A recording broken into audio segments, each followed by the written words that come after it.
इस विशेष मुलाकात में आप सभी का एक बार फिर से बहुत बहुत स्वागत है। और आज एक बार फिर से हमारे बीच में मौजूद हैं रोशन लाल गोरखपुरिया जी। आइए आज उनसे एक नए विषय पर चर्चा करते हैं। गोरखपुरिया जी, आपका स्वागत है। ये तो हम सभी जानते हैं कि आपके जो आर्टिकल्स हैं आए दिन न्यूज़पेपर्स में आते रहते हैं। हम एक आपका आर्टिकल ही पढ़ रहे थे जिसकी जो हेडलाइन थी वो यही थी कि रामायण का उद्गम भगवत गीता से हुआ है, ऐसा आपने लिखा है। हम ज़रूर जानना चाहेंगे कि इसके पीछे जो भाव हैं आपके वो क्या हैं। देखिए, रामायण 17 लाख साल पहले की है और भगवत गीता 5,500 साल पहले की। जी। तो काल गणना में तो कोई मतलब नहीं हो सकता, परंतु भगवत गीता पढ़ने के बाद स्पष्ट हो जाता है ये भगवत गीता 5,500 साल पहली वाली भगवत गीता से आदि अनादि काल से भगवान कृष्ण जी ने ये ज्ञान सूर्य देवता को दिया था। सूर्य देवता का दिया हुआ ज्ञान जो आस्ते आस्ते इस संसार से लुप्त हो गया था, वो फिर 5,500 साल पहले भगवान ने अर्जुन को दिया। भगवान श्री राम सूर्यवंशी हैं और सूर्यवंशी होने के कारण ये भगवत गीता के द्वारा ही रामायण का उद्गम हुआ है। वहीं से रामायण का संस्कार आदि अनादि से चले आ रहे हैं। इसलिए मेरा कहने का भाव है कि भगवत गीता से ही रामायण का उद्गम हुआ है। इसको आप थोड़ा सा डिटेल में बताएं गोरखपुरी जी। जैसे कि आप बता रहे हैं ये बात तो समझ में आई, लेकिन किस तरह से भगवत गीता से ऐसे क्या क्या चीज़ें ली गई होंगी जिसके बाद रामायण का जो है रामायण लिखी गई। देखिए, महर्षि वाल्मीकि जो पिछले जन्मों में एक डाकू थे जी। उनका जब देव ऋषि नारद से मुलाकात होने के बाद उनसे पूछा, जो कर्म आप कर रहे हैं इस कर्म का क्या आपका परिवार भी भागीदार है? तो महर्षि वाल्मीकि जिस टाइम डाकू थे उन्होंने कहा, क्यों नहीं, जो मैं कमाई करके पत्नी और पुत्र को खिला रहा हूँ वो भी भागीदार होंगे। बोला, कभी आपने अपने बच्चों से या अपनी पत्नी से पूछा है? बोला, पूछने की क्या बात है। तब उन्होंने अपनी पत्नी और पुत्रों से पूछा। तब बोला, मेरा इससे क्या है, जो आप कर्म करके लाते हैं, आप पिता होने के नाते और पति होने के नाते आपका कर्तव्य होता है कि हमारा पालन करें, इसलिए हम इसके भागीदार नहीं हैं। तब वहीं उन्होंने से ये समझा कि मैं क्या काम कर रहा हूँ, क्या कर्म कर रहा हूँ। मरा मरा करके वो राम राम कहने लगे और राम राम करने से वो रामायण लिखी। अगले जन्म में महर्षि वाल्मीकि होकर राम के आने से पहले रामायण आ गई। उस पर राम ने आकर हमें संसार में धर्म का ज्ञान दिया। जी बिल्कुल। अगर हम बात करते हैं रामायण या फिर भगवत गीता को पढ़ने की, तो उसके बारे में आप बताएं, क्या अगर दोनों को हम पढ़ते हैं तो दोनों से अलग अलग चीज़ें हमें सीखने को मिलेंगी, ज्ञान प्राप्त होगा, या फिर एक जो बात है वो दोनों में एक ही है? नहीं, बिल्कुल अंतर है जी, एक नहीं है। गीता जो है बिल्कुल ज्ञान की बात कर रही है, धर्म की बात नहीं कर रही जी। अगर रामायण की बात करें, गीता में एक होता तो अर्जुन अपने ना भीष्म पिता को मारते, ना गुरु को मारते, ना भाई को मारते जी। राम ने ऐसा किसी को नहीं मारा है, अपनों को नहीं मारा है। उन्होंने आसुरी शक्तियों को मारा है, जबकि आसुरी शक्ति महाभारत काल में घर में आ गई थी जी। और रिश्तों में आ गई थी। अगर भगवान कृष्ण ये ज्ञान नहीं देते तो अर्जुन अपने परिवार के, अपने मित्रों को, अपने गुरुओं को नहीं मारते। जो रावण के समय में विभीषण ने जो किया था, राम का साथ देने के बाद रावण ने क्या, घर का विधि लंका ढाई। वहाँ भाई को भाई ने मरवाया था, तो आज विभीषण इस संसार में क्वेश्चन मार्क लगाकर खड़ा है।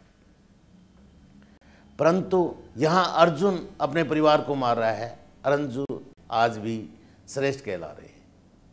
तो ये रामायण और गीता में आप देखेंगे तो अंतर पूरा का पूरा दिखाई दे रहा है। जी बिल्कुल। अगर भगवत गीता की हम बात करते हैं, ऐसा भी कहा जाता है कि अर्जुन को ज्ञान मिला और युधिष्ठिर को मोक्ष। इस बात का क्या मतलब है? ये अपने आप में ही विडंबना है। ज्ञान तो अर्जुन को दिया और युधिष्ठिर को मोक्ष मिला। क्यों? युधिष्ठिर ने अपने कर्मों का प्रायश्चित किया, पत्नी को जुए में हारा, छोटे भाई की पत्नी को माँ के आज्ञा के कारण से उसका बंटवारा किया।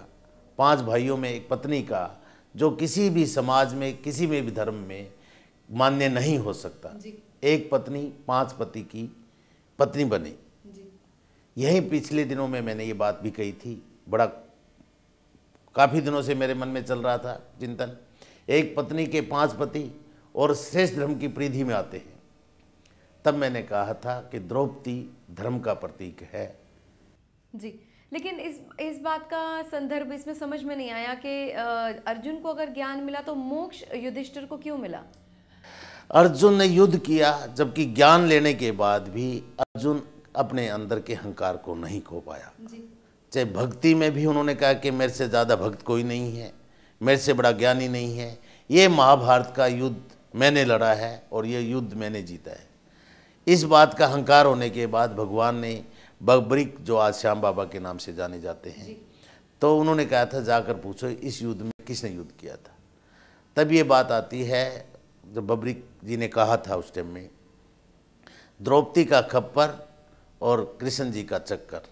महाभारत में हमें मेरे को तो ये दो ही दिखाई दे रहे थे। ये संसार जो चल रहा है ये परमात्मा का एक कर्म चक्कर है। हम कर्मों के हिसाब से इस संसार में आते हैं और जाते हैं। अर्जुन को ये समझाने के लिए ये ज्ञान दिया गया कि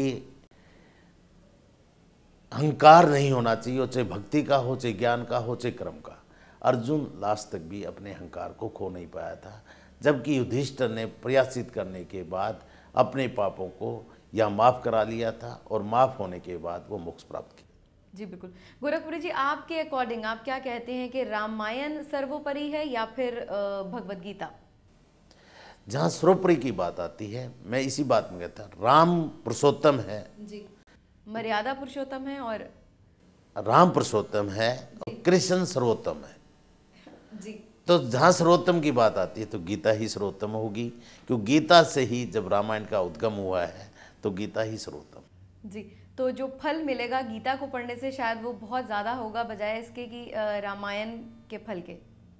देखिए, रामायण पर चला जाता है और गीता को पिया जाता है, ग्रहण किया जाता है। इसका मतलब थोड़ा सा आप समझाएं। गीता वो ज्ञान है जो आदमी के अंदर के अंधकार को खत्म करती है, अज्ञान को खत्म करती है। जैसे अंधकार और ज्ञान गया तो प्रकाश हमारे अंदर समा गया, और प्रकाश समाने के बाद मैं नहीं समझता कि संसार में हम किसी भी प्राणी से कोई द्वेष करेंगे, और द्वेष विहीन, द्वेष खत्म होने के बाद संसार में सभी अपने लगते हैं, कोई पराया नहीं लगता। एक बात और कहना चाहता हूँ मैं राम के बारे में। देखिए, मैं जैसे हमारे परिवार के इष्ट हनुमान जी हैं, मैं राम के बारे में कहता हूँ, जहाँ राम नहीं वहाँ आराम नहीं, जहाँ राम नहीं वहाँ आराम नहीं, जहाँ आराम नहीं वहाँ काम नहीं, जहाँ काम नहीं वहाँ धाम नहीं, जहाँ धाम नहीं वहाँ नाम नहीं। सब कुछ राम ही राम है, और राम जब हमारे अंदर होंगे सब कुछ हमारा होगा, हम सबके होंगे। गोरखपुरी जी, ये हम जानते हैं कि आज जो है 31 दिसंबर है और 2009 को हम अलविदा कहने वाले हैं, तो इस पर आप कुछ कहेंगे अपने व्यूअर्स को, दर्शकों को? नया साल आपके लिए, आपके परिवार के लिए, देश के लिए और संसार के सभी प्राणियों के लिए एक उमंग भरा हो, रंग भरा हो, खुशहाली लेकर आए आपके जीवन में, अंधकार मिटे और प्रकाश आपके जीवन में आए। सभी का यही मैं परमात्मा से कहना चाहूँगा कि आपका रंगों से रंग जाए 2010 आप सभी के लिए मंगलमय हो। जी बिल्कुल, और इसी शुभकामना के साथ लेना चाहेंगे आप सबसे इजाज़त। नमस्कार।